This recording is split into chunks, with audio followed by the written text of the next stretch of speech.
in this unfolding as you're telling these stories that we are, in fact, maybe not, we're not arriving somewhere, but do you feel like we're trending in the right direction? Mm.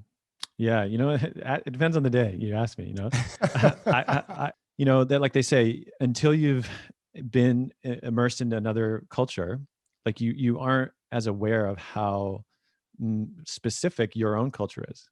That's one way to say it. Hmm. Perhaps, like when you travel abroad for the first time, and like when I went to Thailand as a younger man, and I'm walking around and people are speaking Thai, right? And for me, that intellectually, of course, right? You're like, oh yeah, of course they speak Thai. And then, but when you go there and they're speaking it, it's disorienting.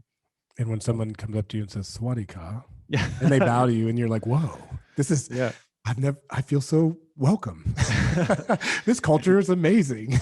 Yeah. Did you have that sense? Just a sense too of like, it's just, oh wow, people do different things, differently around the world, and how great, and how even slightly uncomfortable it is, right? Because now you don't know how to ask for things, or depending on, your proficiency. But anyway, I guess I'm saying that in Tamara, I was able to fully see, not that they figured everything out, but Right. just they do things so different in some regards that it illuminated so much about my own understanding about seeing so much of what we pathologize in this culture as individual, things like, I don't know, depression and dysfunction in relationship and family dynamics, and all this Mm. stuff. They've revealed it because of their way of experimenting and trying other things.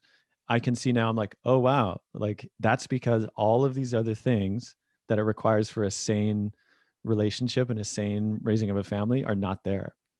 So that's what I guess I'm saying, that, for me, village, I understand, was like, oh wow, we've lived this way for 99% of human existence. And it's only very recent that we've diverted into this modern experiment, called civilization. And just if that's not part of the story, then we're doomed to kind of think, it's always been this way, but it actually hasn't.